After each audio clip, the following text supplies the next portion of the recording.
he flew to Minnesota in the dead of winter to convince me to come back. And I'm like, legally, I can't. Like, I just can't do it. And he's like, what if we got married?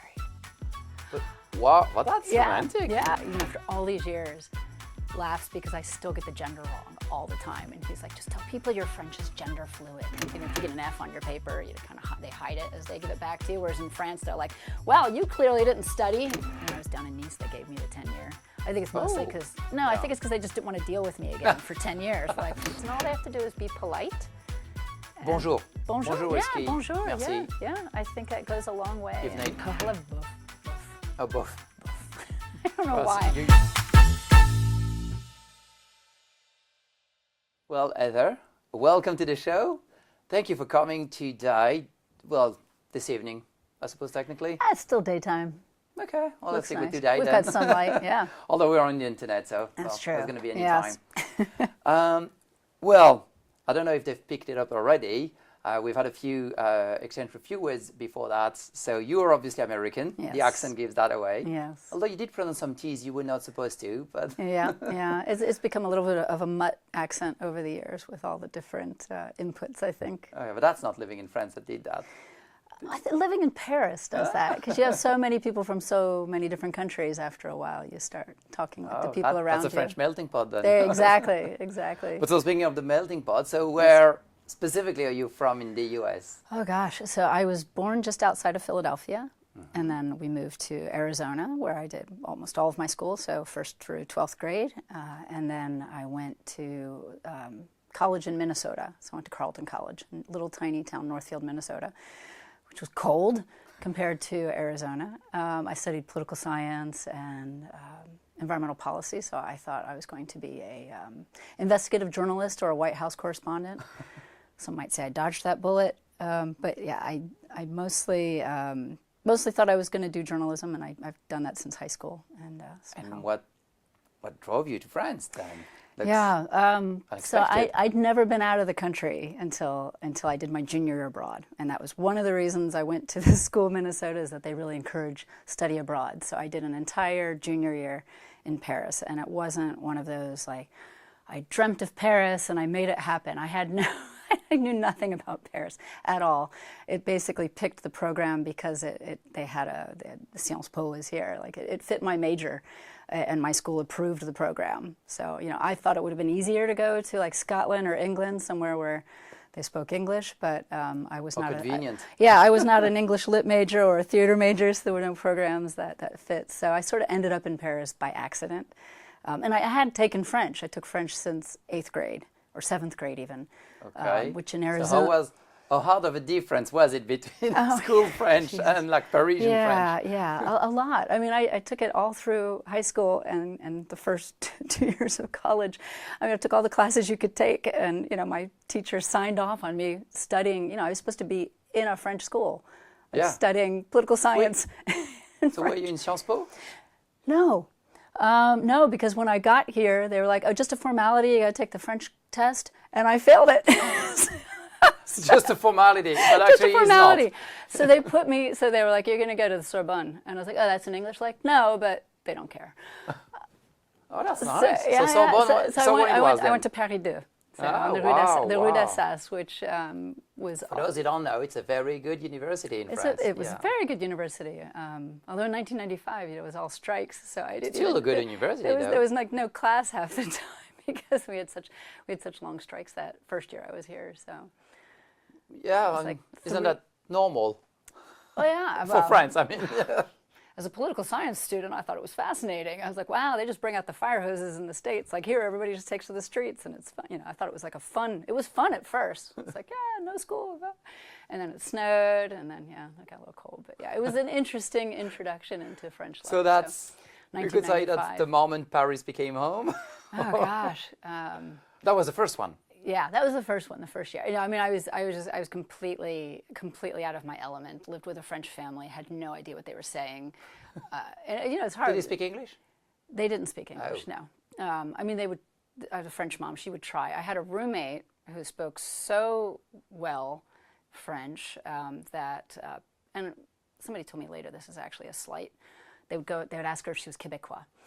because her French was so good. Okay. Yeah, she knew all the slang and everything. She'd already been here before. But so I was the moron. I would turn the TV off when there was like American TV shows on and try to read the lips. But so yeah, I think that they thought, that I was like some sort of débile. But there's a lot about you online, and I did my homework, and so did. apparently these first few months that first year basically was not completely love at first sight. Like apparently you had a second episode in the Riviera. Yes. Well, I mean, I came back. So I did my junior abroad, and then I went back to Minnesota and finished my senior year, and that was 1997. Okay. .com boom. Was in no hurry to like get a job. There were jobs everywhere. It was a great economy. So then I just came back just for the summers to hang out with all my friends and couch surf. So I was like, I'm gonna hang out. So somewhere, obviously in my head, I'm like, yeah, I like it here, and that's when I met my now ex-husband, who had been a British student here in Paris, and we moved to the French Riviera. But originally, I overstayed my visa. So when I met him. Probably shouldn't say this on film. I'm French now. It's okay. I'm naturalized, so it's like they can't kick me out now. But I overstayed my visa by about like 7 months, my student visa. And I was working in an Irish bar, and that's where I met my husband. And I actually had already bought my ticket and went back to Minnesota because I'm like, I got to start paying off my student loans. I have to get a real job. And he flew to Minnesota in the dead of winter to convince me to come back. And I'm like. Wow. I'm like, and the only answer I could give him was like, I'm like, legally I can't. Like, I just can't do it. And he's like, well, what if we got married? But wow, well, that's romantic. Yeah, well, yeah, it was adorable. I thought he was jet lagged. I thought he was joking. Yeah, and UK was part of Europe at the time. Yes, so yes. And but yes, so I mean, we'd only known each other for 2 months. Oh, but I said, but it was sort of like the feeling was there, and I was like, I'm going to try it. Why not? But so did he want to convince you to come back to the Riviera, or was at the time we were in Paris. He was in Paris too, Paris. and he promised me. I said, okay. I'm like, if I move all of my stuff, like I completely get rid of my apartment in Minneapolis and everything, we're going to not move for 5 years at least. I'm like, I'm so sick of moving because I've just been moving so much my whole life. So he promised, and like less than a year after living in Paris, he quit his job and we moved to the French Riviera because he went to business school in Sophia Antipolis. Oh, not well, yeah. I've lived there as well. So we moved down there, and I had just gotten a job. Like just less than a year, I was working at Elle.com, the Elle magazine's first website, which I know nothing about fashion either. So they put me in charge of the travel section. So that's kind of how I got into the international travel section. yeah, exactly. So that was kind of fun, but originally I was like, oh man, I'm like, I got this job. It's great to have a job. And I'm like, but I'm also not letting my new husband go to the French Riviera without me. Like, there was no way I was going to sit in Paris while he was down there. Yeah. And so I went with, I quit my job and went with him. But so, because actually, I know, especially from the US and especially now, it's very polarized. I can see from the people I talk to that it's either, they want to move to Paris or they want to move to actually the Riviera and Nice. So it's okay to have strong opinions. What are your opinions about that? Yeah. It was. Well, I suppose you're in Paris, so you've made your choice. Well, yeah. I came back. I really wanted to like it. I wanted to like it because it reminded me a lot of where I grew up in Arizona. Like the weather was not quite as hot, but it was the same vegetation, and it was lovely to be. I mean, it can be gorgeous. I lived in Antibes with him, so we had like a little house with a garden. I could get dogs because we had a garden. Yeah, a little garden. But that's fancy. I couldn't afford that in Antibes. Yeah, well, we were in the new town of Antibes, so we weren't in the cute old town. We were in like all the new builds. I was, crappy, but lovely, very small studio. We had for $800 a month, I remember. Yeah. Oh wow, that's actually spent. I guess the old town, because everybody wants to live in the old town. But exactly. we lived. I mean, I guess it's the same as being here. It felt like the suburbs of Antibes, even though it was Antibes. But I had to get a car. I had to get a French driver's license. Oh, you did that? So you had to go through the test, I suppose. Yeah, because I had I had a Minnesota driver's license. Either way, they were like, you have to get a new driver's license, and that was slightly traumatic because Arizona and Minnesota are flat, Whereas the French Riviera, as you know, is like this. Oh, So yeah. it's like I Especially knew how to towards I knew how to Monaco drive and a this, stick. I just didn't know how to drive it on hills. So many times I'd be. This is like the biggest difference between driving in the U.S. and driving in France it's is that much smaller. smaller, but also they're not as precious about their cars. So when I'd be on a hill and I thought I was in first gear at a red light, and I'd go and I was not in first gear. I was in neutral, and I'd roll back and hit them. Now, if it was America, they'd immediately be out getting your, like, they'd be angry. Instead, they just honked at me. I'd roll for, and I could see that I didn't damage their car, and I was like thinking, like, do they want to? And then, they're honking. They're like, go. I'm like, okay. So I just, drive off. But it was terrifying driving there because I had this little tiny used Lancia Junior. Oh yeah, well. And going on those like highways back and forth between like Menton. I did notice that Antibes. especially in the US. I mean, it seems like the bigger the vehicle, the safer you feel. Well, Whereas I mean, it was fun once I got used to like zipping around. But yeah, I had friends in Menton, so like, and I would always take the A8, the highway, the 8. Oh, I wouldn't remember. Yeah, that. so it's the only highway going, because either you take the Corniche and it takes you 8 hours to get there. The scenery is amazing there. Yeah, but you can't look at it while you're driving, or sometimes you're a passenger. Well, there's always like the Tour de France cyclists coming around the corner, taking or somebody taking the racing curve, as they say. Always the Italians coming around the turn in your lanes. Well, driving and surviving in Italy is an achievement. Yeah, is an achievement. So yeah, But I do feel like that driving license was harder to get than even. Oh no, it is. Nationality was easier than getting my driver's license. Oh really? Oh, yeah. You felt this way? Oh yeah. Was it about the driving part or the written exam? No. The written exam, I got 100% the first time. Okay, so that part was easy. I'd already been driving for years, so I know that when you go. Did you pass the test in Paris or? No, in Nice. In Nice. Because in Paris, it is a bit harder. Really? Yeah. Oh, I still like to think. So you went on in the hardest difficulty. It could have been harder. No, I think it was hard. I mean, there's the whole like if the you got that like sign, the triangle sign with the bicycle. It's like if the bicycle's facing this way, traffic's coming from the right or the left. If the bicycle's facing the other way, the bicycle only coming from the left. Asked that when you were. What's that? Did the instructor ask that when that was one of the slides. That was for the written exam. Yeah. But I thought it was hilarious though, because most of them were 18 and I was like 30. And so they would get things wrong because they thought that because they only know what their parents do, and down there it's like anarchy. So they think that if you go accidentally, you go on the on ramp for a highway and you didn't want to, that you can put on your hazards and go backwards down the side. Wow. Because that's what their parents do. That sounds dangerous. Yeah. But it was the on the road. So the first time I took it in Nice, the woman failed everybody, but also she wouldn't tell me. She's like, you just don't seem to know what you're doing, and I was like, more details? And she's like, no. And I was like, you do know I'm getting in my car and driving home from here, right? So, and the second time, the examiner was like friends with my instructor, and they were like trying to prank each other. So they weren't even paying attention to what I was doing. They were just like teasing each other. The poor 18-year-old in the car. Doesn't sound professional, but it does sound French. That's the lady genes we have. Well, I had to do the 10 hours on the road anyway, and mandatory. He did teach me how to not to ride the clutch down the hill, the clutch and the brake. So he did teach me that. You're here, so you survived. Yeah, I survived. Yeah, but I ran we were running errands for him though. Did they? He'd be like, he's like, park here, and I'm like, you're not allowed to park there. He's like, hey, just put the hazards on. I'll be right back, and I'm like. This is so. Is it part of the test? To me, that's the French Riviera. But yeah, they drive. You have to have a car. They're crazy drivers. But also, I remember the first week I was there. This was 2000 to 2004. I was down there, so maybe it was a little different now. But I just remember there was a magazine, English magazine, the Riviera Reporter, and the editor had the letter to the editor in the front, and he was in a dispute with the local priest. And he was using his magazine to and I'm like, whoa, what's going on here? It was such a bizarre community. It's so everybody seems to be fighting all the time. It just seemed so much more antagonistic than Paris. Paris is a bit more of a blend of cultures. Indeed, I mean, where I'm from, in the other side of France as well, is there's the Basque country, as we say, and then Les Landes, and then we can stand each other, and there's no particular difference. It's just the only thing they do is that they're a neighbor. Yeah. And that we don't tolerate.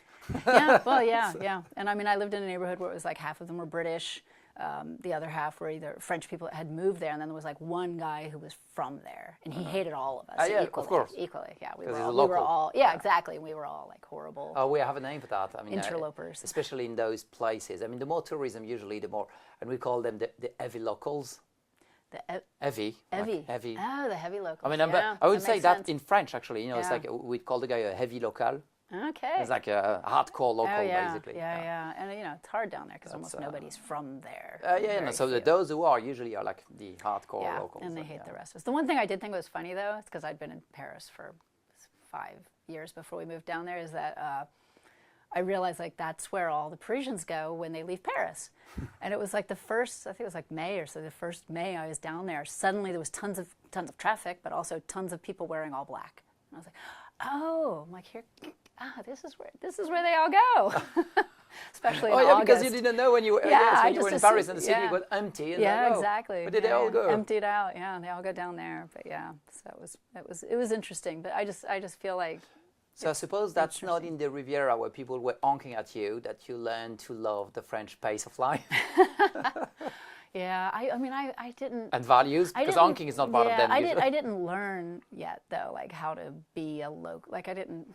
But you witnessed it already. Yeah, well, yeah, I had, but the south of France was so confusing to me. I mean, instead of like going to the little local market because I would have had to drive there and park, I just went to Carrefour. Oh yeah. The enormous Carrefour, where then like So felt a bit like in the US. well, no, not even, because I don't ever saw this in the U.S. and I grew up in suburbia, but I mean at least the one in Antibes, the parking lot is enormous. It's like a shopping mall. But then when you go in, I just remember like the battle of the shopping carts. There were so many shopping carts. People didn't want to take their shopping cart down the aisle, so they would leave their carts parked at the top of the aisle. So there'd be this pile up of carts, and sometimes yours is in the middle and you can't get out, or sometimes your cart would disappear with all your stuff in it, like your food and everything. I mean, I had like entire shopping carts just disappear, and they're like looking around and they just give up and go home. I'm like, no. But I didn't realize like all that stress. I'm like, I hadn't yet been like, okay, I'm going to take the time and go to the local market, maybe not on a weekend, maybe not, like I just didn't know how to avoid the stress life. Yeah. But, I mean, French people go to the hypermarkets. Oh, we do, yeah. Yeah. So, I mean, obviously. Not everybody's going to the cute little market, open air market. Time to, exactly, and so. Well, I mean, usually we like to take time as much as we can, although not all the time, but that's, even the young ones, I mean, we would like, to have the opportunity to go in the freshwood market. I think. But I mean, by then, I mean, well, surely you've seen or experienced, those, well, just people taking like an hour to have, at midday or things like that. Yeah. Oh, yeah. No, I mean, I do love the slower pace of life. And I mean, even when I worked at Elle, I mean, they all took at least an hour lunch. I remember they had a canteen. Just an hour for lunch would be seen as like, oh, okay, it's a short one. Well, short we'd break. go to lunch for an hour, but then I noticed my editor was going to the gym that was in the same building. So then we just all started going to the gym too. So we're like, well, she's there. Clearly she's not in the office because she's at the gym. So we'd all go to the gym and go to lunch. But I remember the canteen. It was like the work canteen because Elle's part of Hachette. Yeah, so the Hachette canteen, it was in Le Valois. And I just remember they had the little tiny bottles of wine with the screw cap. And I was like, ooh, I'm like, it's at work, I'm gonna have wine. And then I was like, fell asleep at my desk. I'm like, no, I'm not. I am so not. They were providing that. Yeah, like I just couldn't keep up. I couldn't keep up. It's true. I mean, they don't have like the long 2-hour breaks anymore. I think that they used to. No, I think, well, in big cities, I still have that in my office. Yeah, so that's nice. Yeah, it's You're still nice to your employers. But I think a lot of people think that everything closes at lunch, and it does in smaller towns, but not as much. Yeah, obviously not in bigger ones. Not in Paris, well, not nowadays at least. So when did you become? Because I've seen these words somewhere on, I think, some of your websites, that you consider yourself like the cross-cultural ambassador. Oh God. So what is it like? What's the meaning of that? Yeah, maybe less so now. When I was a tour guide for 12 years, and it was not just constantly trying to diplomatically explain the French to Americans, but also explaining Americans to the French. And we're not talking about the language here. No. Although sometimes it's the language is what gets you in trouble. Just misunderstanding things. There's a lot of faux amis, in the French. Some of my favorite French phrases actually are the ones that mean exactly the opposite. you know, like Oh, pas terrible actually means terrible. And Oh, yeah, yeah. Tu m'étonnes doesn't mean that you surprise me. Yeah, well, what struck me very quickly is like that there's a few mistakes I've made. They're pretty much almost all the time sexual, like excited, exciting. Excité. In French is very, very heavily loaded, let's say. Being like, je suis pleine. Oh, that's more for yeah. women. I'm full, Yeah, well, that's I'm my full. dress. I can hear the cameraman giggling Yes. back there. But yeah, I mean, there's a lot of that. Yeah. But I did find one who, for once, works the other way around, which is difficult for me to pronounce, but promiscuity. Promiscuity, yeah. Yeah. Yeah. So that is very often means like physical proximity. Yeah, I think Whereas, so. I mean, I could say in French, you know, j'ai pas aimé ce restaurant, il y avait trop de promiscuité. But just meaning it was too packed away, too close to one another. But So I it's think not, you'd it have- I was think not you'd a ha- swinger Yeah, restaurant. I think you'd have to say proximity instead of, Yeah. yeah. So for once, For we once, have a word. yeah. Yeah. No, I mean, it's true that, yeah, there's a lot. And there are, yeah, very, very fun differences sometimes. I remember saying to a British lady, she was in her 70s, and that I don't remember the context, but at some point I was like, I'd be happy servicing her. Oh, yeah. And then yeah. my friend started laughing. And I didn't understand. I still don't. I mean, I do understand that Yeah. it's sexually connoted now, but I don't understand why. It's like, well, Yeah. it's being at service. It But works. no, it It's doesn't. like so my first husband being British, and I didn't know any British people actually before him. So I mean, I always thought Monty Python was funny, but I didn't actually get the jokes until after I was like married for a few years. But for example, You like, mean the British jokes? Yeah, well, yeah. and yeah, you made me watch like Faulty Towers and stuff. So it was only later that I realized how hilarious. Well, and also like some of the French students. So I had French friends at school who were asking me for help with their English, and I was correcting them, and they're like, "But my teacher said," I'm like, "Your teacher's wrong," and I had no idea that That's British there was English. British. I was like, "Oh man, I'm so sorry." Like, but I remember the first week of class, a guy next to me like tapped me on the shoulder. I'm like, "Huh?" And he's like, "You have a rubber?" And I was like, "Ah!" Like a rubber. 'Cause what's a rubber to you? In America? Because for me, it's Yeah, an eraser. for British people, it's an eraser. For American people, rubber. Oh no, don't say me. It's a sex toy. It's a condom. Oh no. Yeah, same with preservatives. No, I thought it was like the duck or something. Yeah, Okay. it's like telling American people, I'm like, preservatif is not preserves. It's not. Well, I learned it's not- something. Yeah, which is like, yeah. I'll be careful with this one. Oh yeah, no, so I was just totally offended by that. But see, I've had more trouble. Oh, because you. Oh yeah. Yeah, I just like Something glared was at hitting him. on you. Yeah, yeah. Well, a bit too forward. I just thought he was being, he's teasing me for being, an American. But yeah, he was genuinely I asking got for more a- than that. But yeah, the whole like the John Cleese like at the hotel in the Faulty Towers, like, would you like to be knocked up in the morning? Americans like being knocked up means being pregnant. Okay. Yeah. So yeah, no, we would not like to be knocked up. Thank you. So there's a lot of That's of a those. cross-cultural ambassador, and it's not just France. It's Brits, Yeah. US, and When I got married, somebody as a joke gave me a American British translation guide, but I actually should have read it because most of the fights we got into was because I thought he meant something else. Because I think the Brits understand the That Americans. bad? Oh yeah, yeah. For example, oh wow. actually, yes. Okay, for all of you people who are Americans dating British people, and I only figured it out when I started watching EastEnders. And I feel like watching French just daytime television, like I was like bad television, just like regular television. Then you learn how people actually talk, and I didn't know how British people talked. So when an American says to you like, "What's wrong?" That's nice. Like, "Oh, what's wrong?" When Oh, you're sad, okay, yeah. what's wrong? But if they say, "What's wrong with you?" That's That's I a bit like, curse? yeah, there's a problem with you. Yeah, it's basically nice for what's your effing problem? Like, what's your problem? Yeah, and you cannot pull the card I can, which is like, I can always say, no, I'm French. Yeah, exactly. I don't understand the subtleties. Exactly, because yeah, the Americans and the Brits, we think we speak the same language. We do not. So yeah, the first time I was upset, and he's like, "What's wrong with you?" I threw a book at him. So it took a while before I realized. And I'm he like, was actually genuinely he was asking. being nice. Yeah. Oh, You know, okay. I mean, there's like lots. I mean, then you got all this silly words. So you that- do have to level up your English. Yes, in a but way. and now I've been with my French partner now for almost a decade, and he's the first guy I ever even dated who does not speak English well enough that we can chat in English. Like he can get some words out. He can speak better than he That's can nice, follow. actually. My French is finally better because being married to a British guy and then always working in English did not help my French. You know, Yeah, like it's not immersive enough. Yeah, if you marry into a French family and have kids who are French and mock mock your accent out of you or mock you into better French. I never had that. So Well, the French love it. I mean, it was difficult Yeah. for me to progress in English because when I was, for example, in the UK, I even asked, is it correct? I mean, usually no one corrected me. Oh, they're Even too if I asked polite. for it. Yeah, the Whereas Brits the are too French, even polite. if you don't ask for it, they Oh, may yeah, correct yeah, you anyway. Yeah, but the thing is, like, I don't even hear them correcting me. I'm so non-observant.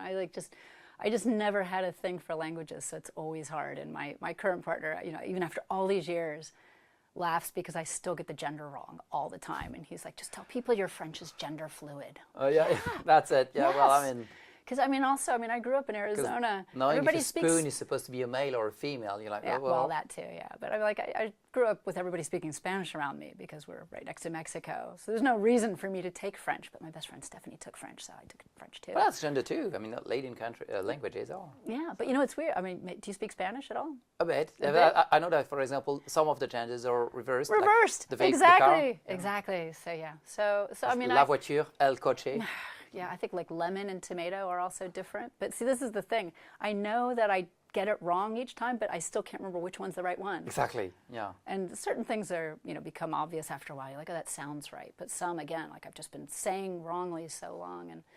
But I mean, people. I think when I was a student and I was like mute that first year, it was because you're so used to being judged, You do, especially yeah. in France. Oh my God, like poor French students, you kids. I mean, in America, we're so much more polite to our students, like good try, Johnny, and we hide. Like, if you get an F on your paper, kind of they hide it as they give it back to you. Whereas in France, they're like, "Well, you clearly didn't study," and from the whole class, Oh, yeah, well. fail. I mean, they put the grades. Even like, if you're not a foreigner, when I had bad grades as a kid, I remember they Yeah. would be shameless. They would just say to all of yeah. or like you Yeah. had a 5 out of 20. Oh yeah. Well, oh yeah. But but I was still, I was like a overachiever in America. So when I came to Paris, I was like suddenly like the moron, and that was, like it's a huge ego. Yeah, I think it's 30 an ego years. trip, but downhill. Yeah, exactly. It's good for if you're trying to work on your Zen, like But is there any- removing ego from your life, move to a foreign country. Is there any actually habits? Well, maybe we can be cheeky, like Yeah. 3 habits, 3 habits. that French habits Yeah. that you'd say Americans should try or Oh, endorse. I don't know about habits. Maybe. Let's see. What do I like the most? I mean, I really wish Americans would go back to, because I feel like we just lost it, embrace education and like respect for education maybe a little bit more. I feel like, the French, maybe it's just the circles. Because you I were hang in out La with. Sorbonne, though. It's, Yeah, well, yeah, That's very yeah, good well, yeah, place, sure, yeah. sure. But I just feel like even like I feel like the students finish high school in France with such a higher base of knowledge Okay. and a respect for it. Again, maybe that's changing now. A lot of things have changed in 30 years. Like maybe. everything changes, but Yeah. I still do think that the French, actually, it's a bit, yeah, we try to, I don't know why, because we very often come up with what we want to do quite late down the road of the Yeah, studies. So that's yeah. why we tend to go quite far. I mean, as far as we can do. Yeah. Also because it will look impressive, and just because of the Yeah. fact that we can say we have a master degree or something. It looks Yeah. fancier. Well, also, I just feel. You all had. Did you ever memorize a poem when you were a student? Well, it was traumatizing for me. Traumatizing. Yeah, I do remember that. Do you yeah. remember the poem still to this Oh, day? no. Oh, you don't? Okay. Maybe. There's a few. Yeah, there's a few I might still remember. See, yeah. a few. See, I don't even know one. I just feel like every French person I meet, like we'll be at a dinner party and they'll be like, everybody, say your favorite poem, and I'm like, oh God. They would make us remember so many that's Yeah. why. I mean, there's a couple that kind of every French person would know. It's mostly Yeah. fables or like. Yeah. But I mean, I do feel though like we've really kind of glorified dumbing down things in America, and that's a little sad. And actually even. Oh, we have to drink in France to Yeah, well, yeah, them. perhaps, No. perhaps. No. So I do think, yes, I think I like that they like education here. I feel like the Americans, and maybe we're going to get there, but maybe a little bit more humanistic and less profit-driven. Oh, well, profit-driven. That I like don't just know. buying, but like just commercially it's, oriented. it's something yeah. I've very often noticed. Like, well, with me obviously, but also with other French natives compared to, because I do a lot of business with Americans, for example, and it's very often that I see that the French, they like to take time for the people they're with. Yeah. Even the young nowadays, I mean, yeah. that doesn't change. Like, for example, this is things that I've seen and heard in the US that I've not that much in France. It's like, for example, okay, we have half an hour. Yeah. Like, you're starting the meeting and you already know he's going to hand and there's a fixed time frame, which is efficient for business. I completely get that. Yeah, time is money. But like the French would very rarely do that, and actually would often leave a bit of a buffer so that they can exceed, even if they want to spend half an hour, but they'll probably leave like an hour. Yeah. So that, if for whatever reason it gets interesting or they're into you or whatever, then it can overlap. Someone likes to be rushed. I used to joke that the only reason Parisians and we like to take time and enjoy the company of people we're with. I that's think a bit more. So yes, well, like 100% with you. Yeah. No, but I do feel. I mean, and I don't know if there is a phrase in French like the "time is money" phrase. If that's something that's current. Well, I mean, we would have translated it, but I mean, it's funny because even in French, it does sound American. Yeah, well, I mean, exactly. I'm a Briton, and we got it from the US. Yeah, exactly. Time is money. Yeah, so and Le temps, c'est de l'argent. I just had a friend here, and we saw a mural down on the 13th. They have some great street art down there, and one of them said instead of just do it, it said just buy it. And she looked at me and she's like, I remember you telling me when you came back to the U.S. once years ago. She's like that it seemed like everything in America is just about selling, and shopping. And I said, yeah. And I was like, like the whole after 9/11. I remember they told us go shopping.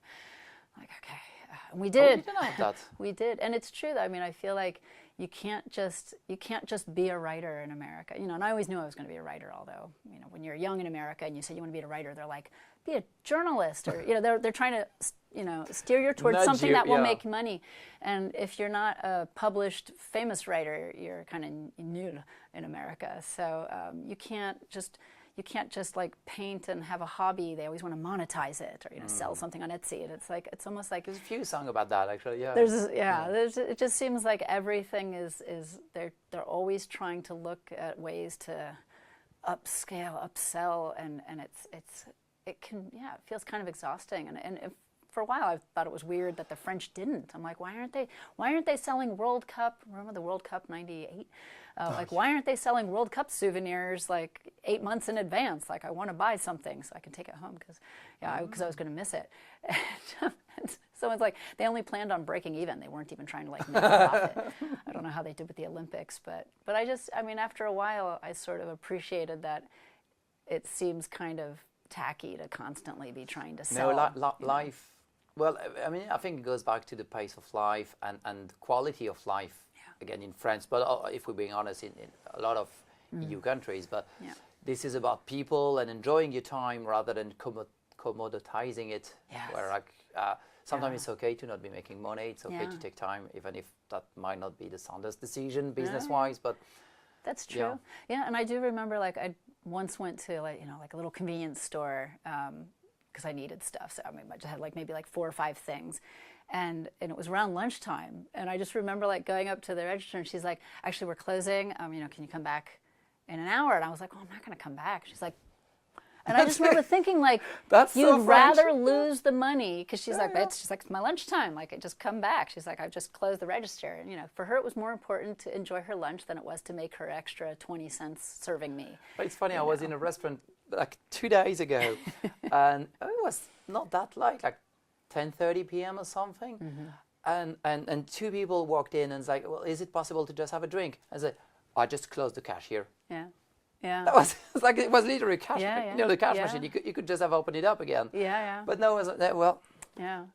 So I mean, I know sometimes it can be really frustrating, but on the other hand, you can also sort of you realize everybody slowed down. I mean, when I was a student and for many years, nothing was open on Sunday. Oh, yeah, you couldn't go to the store or go to I hated hardware. that. That's why I hate Sundays. Really? Because when I grew up, everything was closed on a Sunday, and I was like, "There's nothing to do."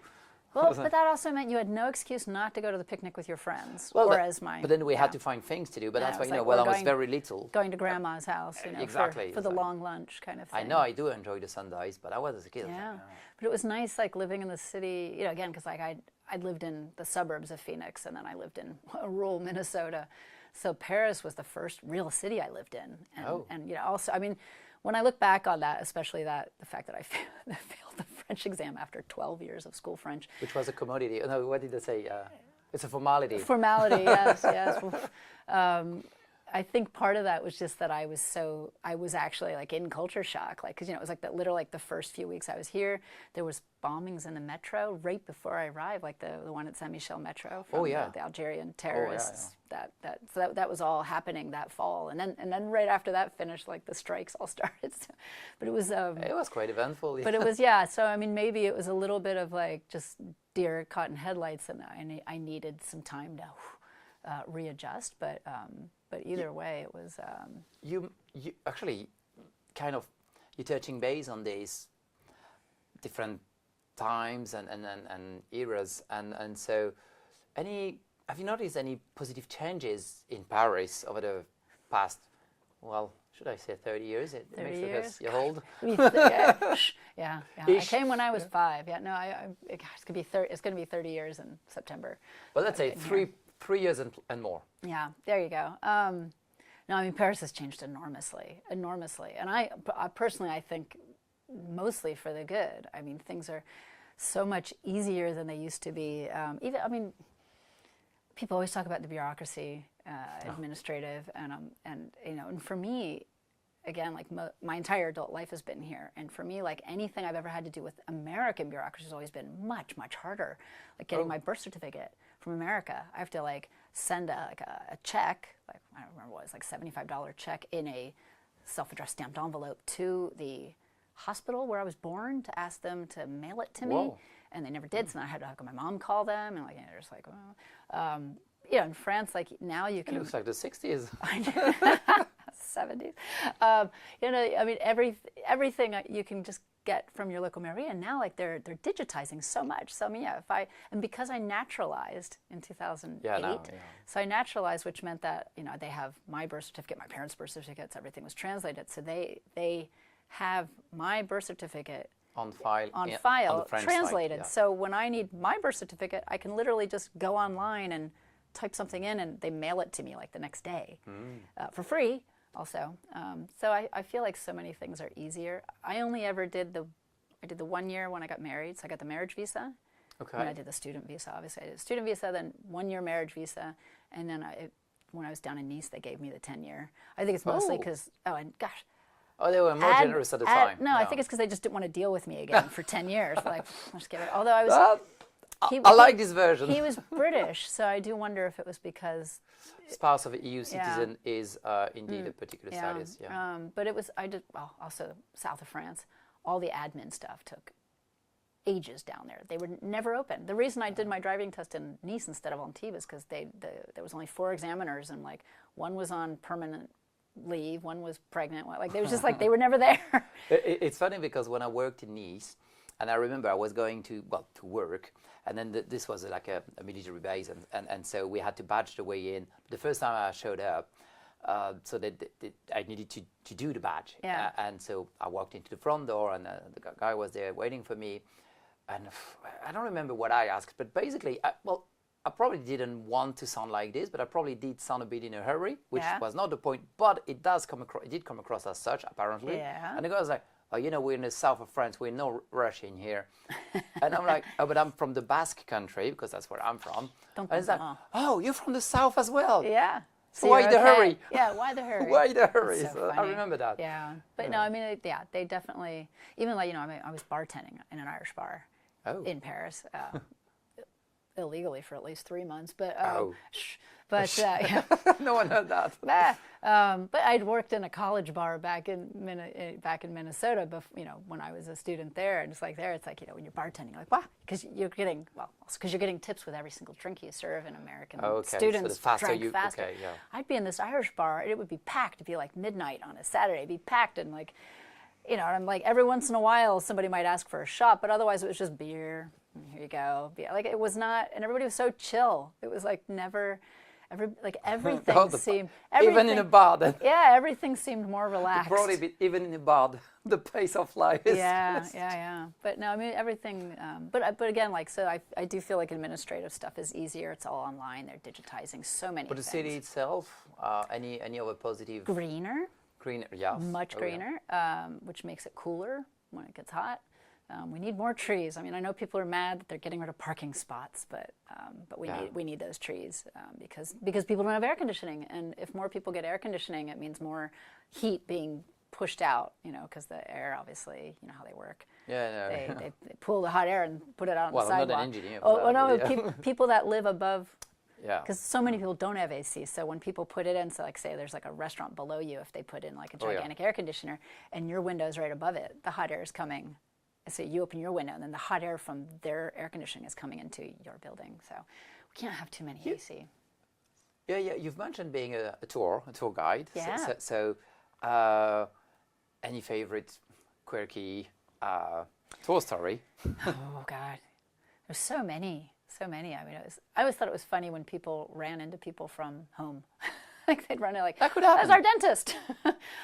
From the U.S. They were from the U.S. all the time. I mean, it's Paris, so people come. Well, but still. Yeah, when I've traveled, my very first tour guiding job was in 2004 with Backroads. I worked for EF Tours. So it's the American student tours. So it's like the 40 high school students in a bus for weeks at a time, and we went all over Europe. But the thing that I thought was funny with them was that they always would notice things like they noticed cars touching each other when they parked, for example. They didn't care about like listening to what was going on. Like they didn't want to know the history of anything. They didn't care how tall the building was or who lived there or anything like that. They were just looking around at like, hey, that person's like dog is pooping. Like they just. Well, you know what? I remember when I was younger, let's say, in the 90s.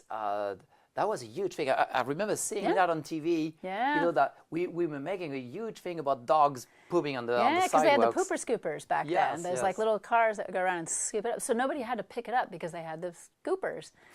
But that meant they could never get it all. So you'd step in it all the time. I mean, I don't know how many times like I'd have to like be washing my foot off in a fountain somewhere. It was making the headlines. Headlines. So I mean, there's so much. So there's much less poop now. Like, well, actually, I never realized that it stopped at some point. Yeah. But I remember seeing that kind of news, like the poop issue in Paris. And I was like, what? Well, people still joke the about dog it. poop. Usually I tell, like, if you've got a lot of dog poop, it's probably because it's someone in your neighborhood is walking their dog past your door every day. And like, probably.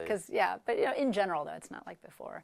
It's better like that. One of my, I was thinking recently because I was at the Senate building. You used to be able to visit the Senate, like sit in on the Hemicycle. My stepdad used to be an MP for 25 years. Nice. Yes, and so that wasn't the Senate, but I was in the Assembly So Nationale. the National Assembly, you can still. And actually, a fun story is when I was there. I don't know nowadays, but I haven't been there for a while. But you had to have a jacket and a tie. Wow. Yeah, they definitely. The first time I went there, I was like, you can imagine, I was a student. I was just like wearing a T-shirt, and the guy didn't want to let me in, but they did have some spare clothing. Of course. So they gave me, I remember, like a green jacket. And like a blue or a white, I don't remember, tie. It's horrible. I mean, nothing matched, the color of my T-shirt. I mean, it was horrible, but I could match them. They used to do that in some restaurants in Paris, because they, the Ritz Club, must have a jacket. I remember that, like, we went to, it was like the last day before recess at the Senate, and I was with this tall American from Texas. So she was just like this big blonde woman, and they built that back in the 1800s. Oh yeah. So the seating is like your knees. Like the people were short back then, but so we watched, and I remember there wasn't that many senators there because it was just before the recess. But I remember there was one guy that kind of came in late, and he was like very tall. Old. I mean, he looked like he was like hitting close to 90 or something. But he was walking around and shaking everyone's hand. And she asked me, she's like, "Who's he?" And I'm thinking, he looks really familiar, but I can't remember, which senator he is. And I'm like, well, it was okay, yeah. And then so when we were leaving, we kind of passed, and obviously very high security. We passed like kind of where there's like the big staircase coming down, and this tall senator's walking down, and the woman, before I even knew what was happening, she's like walking up to us like, monsieur, like, thank you so much for, like, this is a beautiful place. And the guards, like armed guards, like on each side, kind of like went like that, and he just, he put his hand up. He's like, and I'm just thinking like, oh my God, like, oh my gosh, she's like, both nice and embarrassing. Bonjour. Yeah, but I was just being very funny. Just stuck his hand out, and he said, well, I am glad that you like, perfect English. It's like, I'm so glad that you like our Senate here. He's like, it wasn't French, it was Italian. That's why it's got such good taste. He's like, you remember the name of the guy? No. well, oh, I do, but it was how I found out, which was extremely embarrassing afterwards. Which is, so she said to him, she's like, wow, your English is amazing. And he said, well, I fought with the British in the war. And he was like, I have a lot of respect for the Americans and the British. And he said, I hope you. He's like, are you going to be joining us in the canteen? And I was like, are we allowed? And he's like, oh, I'm sure there's space. He's like, everybody's gone.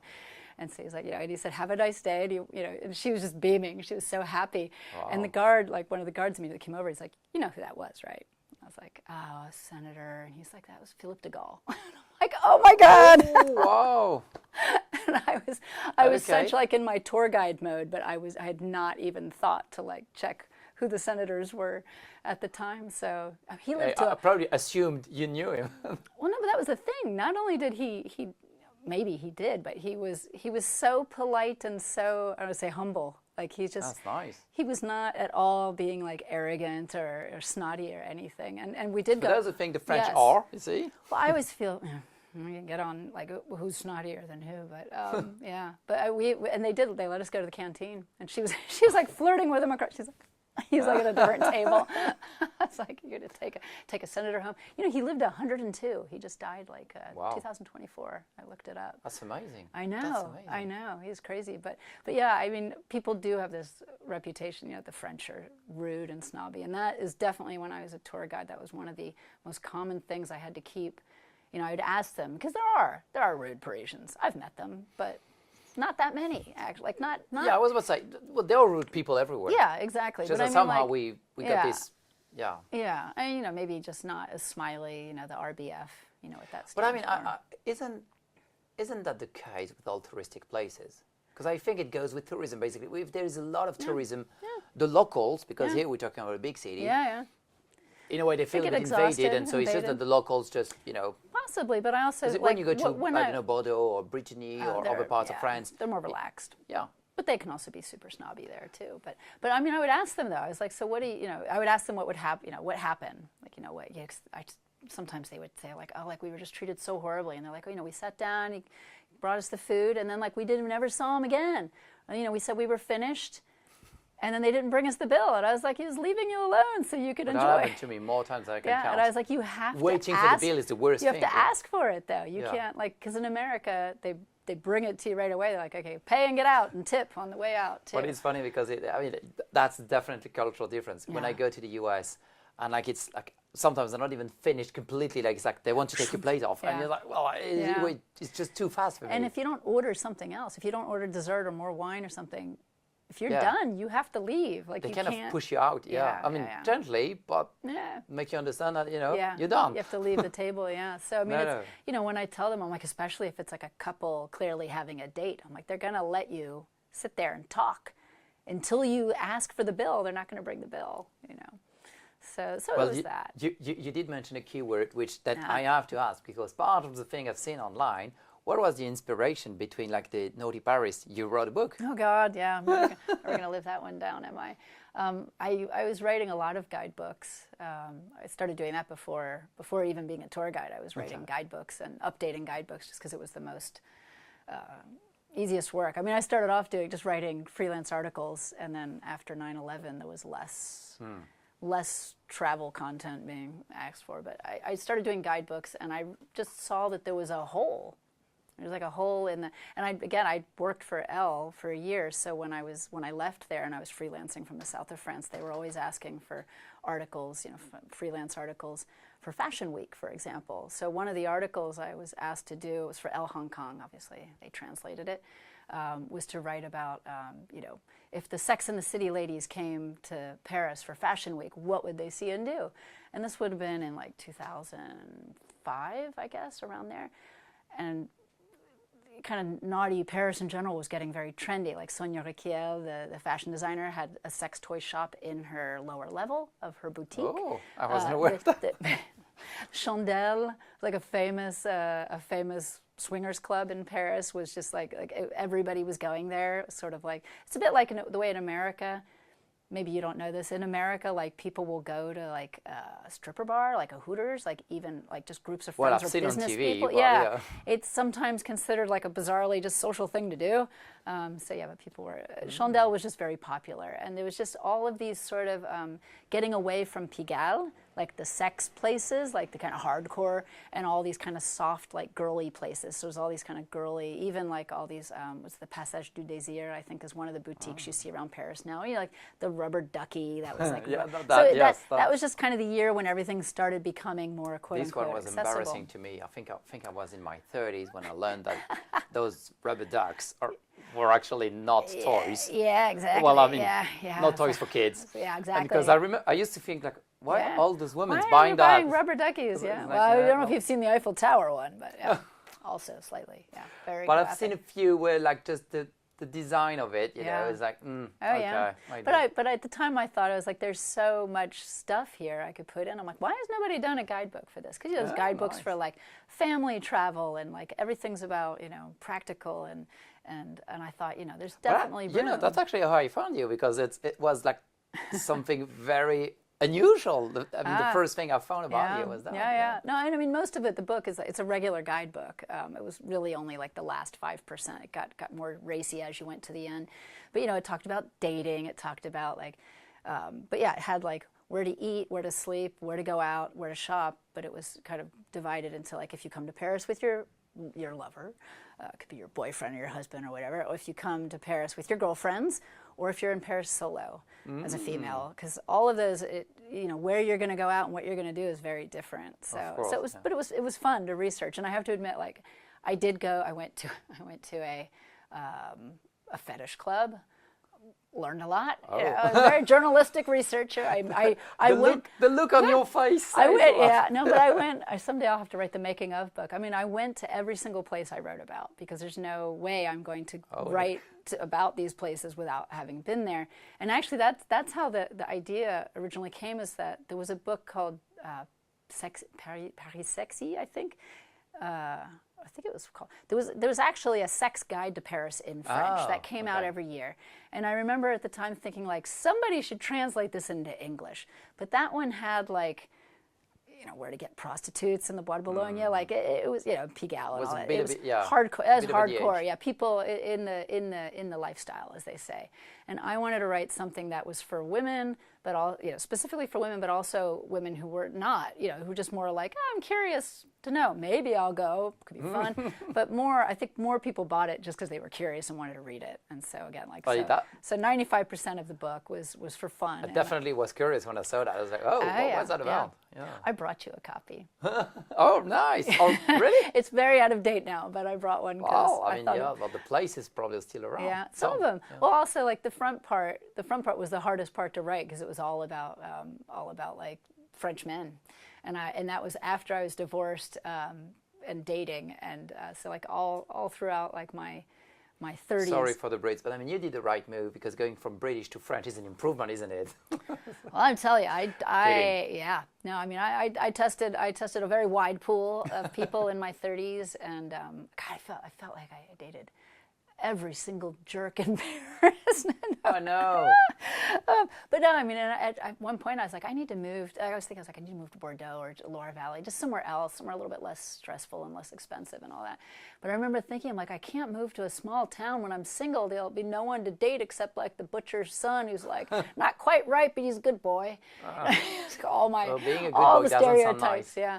So I stayed, but it's but yeah. Well, actually, any because what you're telling here is like very authentic, and is there, because to surf on this trend, because is there anything like any authentic story or experience or experiences missing in Emily in Paris, for example, because that's another side of Paris that we see through that TV show, but I don't know if you know about it. You mean the dating part? Or just living in Or just the way they depict Paris, Oh, you know, the lifestyle. Yeah. Emily, on the one hand, I feel like, oh God, we've talked so much about Emily in Paris. I'm like, do we really need to talk about it? But on the other hand, I find it so puzzling, bizarre, but I think I know why. Like, why are so many people so angry about this TV show? It's a romantic comedy TV series, and everybody wants it to be some sort of like authentic documentary about France. And honestly, I mean, I watched it mostly because I knew everybody else was watching it, so I watched it to see. But also because the chef's cute. Same for me. I like the chef. I think he's adorable. Not for the chef, maybe. Not for the chef. Yeah, maybe not for the chef, but I watched it all. Some of it, and definitely like the first few episodes, I was like, oh my god, every single cliche. But I did think, I thought it was. But it's part of it. To me, there's nothing that. Well, maybe one thing. To me, I thought it was authentic, and people get angry. And I was like, the one thing that I would change, like if I was like, yeah, it's not quite authentic. Well, actually. The best friend whose family has the champagne, the girlfriend, she's not very authentic because I feel like there's no way in hell she would have just like adopted this random American girl as her friend.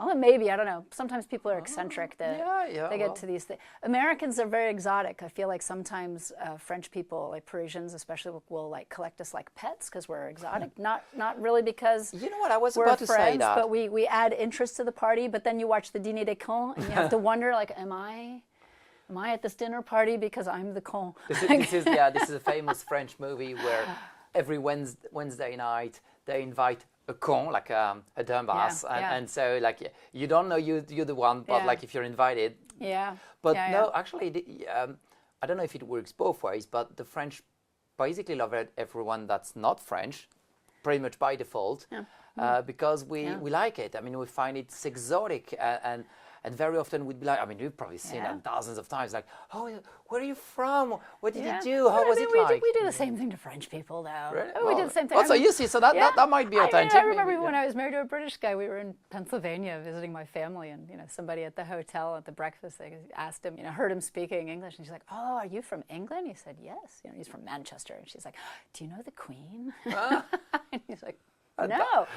Somebody else asked him if he came over on the train, which he thought was hilarious. But no, I mean, I did think Emily in Paris, the one thing I thought that was inauthentic was the fact that the French did not, especially the chef, did not react to her outfits. Because people do dress like that, usually only during Fashion Week, and usually only around certain places, like around wherever Fashion Week's happening. So I feel like it wouldn't be shocking to see someone like her, but I do feel like the Parisians, although Parisians are very discreet. They're not going to be usually, like Americans. Yes. So they'll judge, but they'll try to pretend they're not. Like, so they'll pretend, like, I don't know. For me, what was a bit unauthentic was the level of English of the other protagonists, because they speak too, well, I mean, it's for the show. They all speak really, I was going to say it'd be hard for them. But yeah, I did think that, But that's what struck me, because every once in a while, you've been around the French, the level of English isn't that good. Well, I don't know. Most of the French I know are like you. They speak pretty well. Yeah. Well, the young ones maybe. Young ones, yeah. My partner, again, like he's adorable. He tries so hard, but I love his pronunciation. Like he pronounces the K in knees and night. So he'll say knees. My knees hurt. And I'm like, oh, it's so cute. That's I know. That's kind of cute. That's good. I think it's adorable. But did you ever see a TV show called The Eddy? No. Yeah, exactly. So when people, and next time someone brings up Emily in Paris, you can remind them. It's supposed to be a romantic comedy about fashion. It's not. I mean, you can't have homeless people and in a comedy. It'd be absurd. It's based on Sex and the City type thing. But The Eddy got great reviews. It's still on Netflix. It came out in 2020. It was like a 6 series, and it's an American who moves to Paris, opens a jazz club in East Paris. His partner gets murdered. His teenage daughter comes. It's all East Paris. It's all like people having bad things happen to them, sad lives, but great music because it's a jazz club. And that series, that is so authentic. And it was great because it's like they're speaking sometimes in English, sometimes in French, sometimes Polish, because one of the musicians was Polish. But that series that's authentic, gritty Paris, I guess you could say. Like, that's the kind of Paris, like maybe people, they're addressing social things. But nobody watched it. It got great reviews. Nobody watched it because people want to be entertained. So I think when people get angry at Emily in Paris, they're actually angry that people chose the fluff. They want the fluff. And maybe, it's also COVID. Maybe people were sick of being The timing depressed. was right as well. And I mean, again, it depicts romantic Paris. It depicts very cultural landmarks and I mean, again, it's a vehicle for like. That's cliché, but it's that's a the vehicle, point, I think. Yeah, it's a vehicle for fun outfits and for romantic intrigue, and that's And in the outfits, Paris. you're right. I mean, now that you've said it, yes, the outfits are A bit much, yeah, a bit much. a bit. But I mean, her apartment in a way is actually spot on. Yeah, the fact that she complains about not having air conditioning during summer and stuff. Yeah. That's well, and also spot she's on, in a tiny apartment. I mean, it's facing the Panthéon, but it's still, you think of like Friends, even though there was 3 of them in each one. But I mean, you could never have an apartment that size in New York with 3 people. Unless one of them was a millionaire. But so I mean, I thought most of it, and I actually know who the consultant was for that show, and that aside from she's perfectly fluent in French.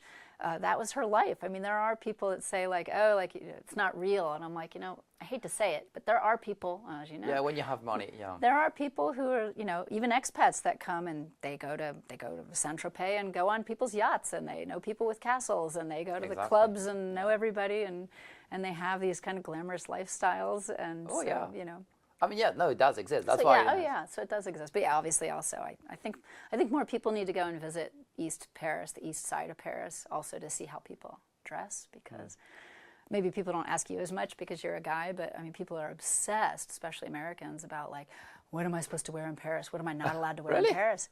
Oh yeah. Oh, you didn't know this? Oh no, they're not asking you. Yeah, because you're a guy. Okay. Well, that's good to know. This is a very stressful topic, especially for Just Americans. put a jacket. Yeah, for guys. Yeah. Can I wear shorts? I had one of my most popular articles. As soon as it, like last weekend, suddenly shut up again. Can I wear shorts? Well, see, you're saying this, but yet, I live in the 13th. I spend a lot of time in the 12th. Everybody wears shorts. Yeah. Now. Well, I do think. Well, it depends on the short. Yeah, it's not a beach short or something. Not the beach shorts. Yeah. But I mean, it's more and more, and baseball caps. French wearing their baseball caps. Aren't those guys Americans? No, but that's the thing. But I mean, you have to admit, I mean, we're here in the 16th arrondissement in Saint-Germain-des-Prés and anywhere around the Louvre. It's going to be very different outfits than if you go to Belleville, if you go to around even the Marais. But I just think, Parisians are not, one homogenous. Arrondissement, the districts are very different one another. Very different vibes. Yeah. So I mean, you see people wearing what you might call tacky clothing. Bright colors, outerwear as, like gym clothes as clothing. You'll see that on the east side, maybe a little bit on the west side too, but it's more expensive gym clothing. But I do think people, especially again Americans, just because they want to fit in, I understand that, but I think they stress too much about what they're wearing and how good their French is, and all they have to do is be polite. Bonjour. Bonjour, whiskey. Bonjour, Merci. Yeah. I think that goes a long way. You've nailed 80% of it. Yeah, exactly. And just, I mean, again, like Parisians, they seem like they're rude, but I think everybody's just trying to live their lives, and they don't really care what the tourists are up to. They just assume, No, I think what may come across as rude is cultural difference more than rudeness, actually. Yeah. They're just okay. Well, maybe. Because that's my favorite part.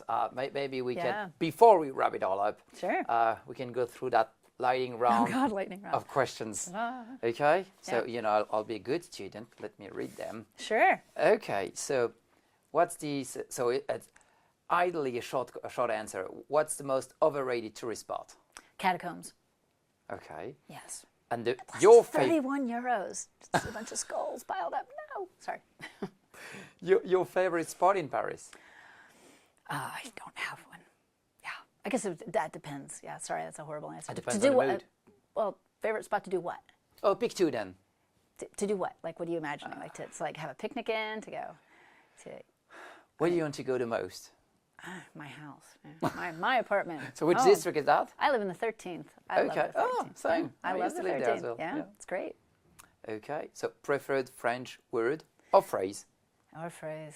Yeah, I was thinking about this. I'm like, what do I like the most? Again, I like all those words that mean the opposite of what you say they are. So yeah, pas terrible. Excité. I also love bouf. Oh, bouf. Bouf. I don't know why. So you cannot translate that. Always makes me laugh. Yeah. And also just the facial expressions that say everything. Can I share it? Yeah. No. Yes. I always tell people, like, if you don't know any French, you just learn the shrug, because like. It does, like, you go to the market and you want to touch something and you get screamed at, because it works for so many things. It means like, It does. sorry, also I didn't know, and also what are you going to do about it? And I mean, if you don't say anything, they can't argue back. So That's the fun thing you of shrug this. and walk off. I'm saying basically me from on my And say bonjour. and say bonjour. Yeah, you can say that 3 times in a row. You know, in the same room. That will never be seen as a problem. Yeah. Well, you've kind of answered this one, but Paris or Nice? Yeah, I like Paris. Okay. Yeah. And café au lait or espresso? Espresso, lots of it. I like big, gigantic black coffee. Yeah. Red or white wine? Red. You didn't even wait for the end of the say. Okay. Yeah. So, No hesitation. well, let's see if you're rather New Yorkers or high heels or sneakers. Boots. Option C. I like both, but yeah, it depends. Okay, well, let's see how French you became. Kiss on 1 cheek or 2? 2. Oh, good, good. If I pull away after 1, I get the stink eye. Yeah. Yeah, that's, you know, sometimes, especially in modern France, I used to not even think about this, and especially coming from a bit of a rural part of France where it's automatic, you just kiss, you know, chicks. But the first time I went to Paris, or, you know, well, I started being employed and doing business. And like people, even like women to men, were starting to shake hands. Oh, and for me, then it becomes very confusing. I was like, yes. oh, well, okay, it's formal. Am I supposed to shake hand? Am I supposed to do la bise? Confusing for guys. No, for it's, sure, it's kind of confusing. I'm like, yeah, well, what should I remember when do? I was a student. In was, business, I mean, usually it's not. But even like, you know, when I was a student, we're 20 years old, and I just remember you'd go to a party. Oh my God, you arrive and you have to, like, you know, at somebody's house, and you have to bees everybody. And I just remember asking them, like, when do I bees? And they're like, everybody. Yeah. Always. Yeah, everyone. But I remember it could be quite long. I'd miss the last metro if I had to, like, you know, because then you're waiting for them to, like, stop talking. So like, I'm leaving. I go, bye, bye. So in the end, I just started. It was horrible. I would just stand at the door. I'd be like, bye. Yeah, I'm the American. I'm rude. Bye. I'm not gonna, That's what you're trying to do. So sometimes you can use being a foreigner to your advantage. Yeah, that's a card I pull very often as well when abroad. Well, so before we end up this session, thank you, Heather, for being with us this evening now. Oh, thank you. But how can people find you if they want to get in touch? Or Very easy. I'm at secretsofparis.com. Yeah, we didn't mention that, but yeah, okay, Yes, the website, that's the best place to get in touch with? Yes, I'm very rarely on social media anymore. Okay. Yeah. But you do, or I've seen you on like Instagram, YouTube, I think. I have an Instagram account, although I've removed all the pictures because, and I use my Facebook account just for talking about political news. So if you want to know where the next protest rally in Paris is, I'm on Blue Sky. That's probably the only. Okay. But I just find that there are enough people. There's enough people putting content on social media for free. I'm like, you know, if you want, you come to the website. So secretsofparis.com. Okay, great. Thanks. Now you know. Now you know. Okay, well, Heather, it's been very. Well, actually, I've learned a lot. Oh, wow. Yeah, that's surprising. That was amazing. Thank you for coming this evening. Thank you. I mean, your website's so informative, and I'm so glad I can just send people to you instead of me having to look up all the answers to all their Thank you. crazy questions. French admin is a bit of a minefield. Yes. Thank you. Well, thank you for coming all the way from the 13th to the 16th. Yeah. It was a long journey. Yes, exactly. Thank no you. problem. See you soon. You too. Bye.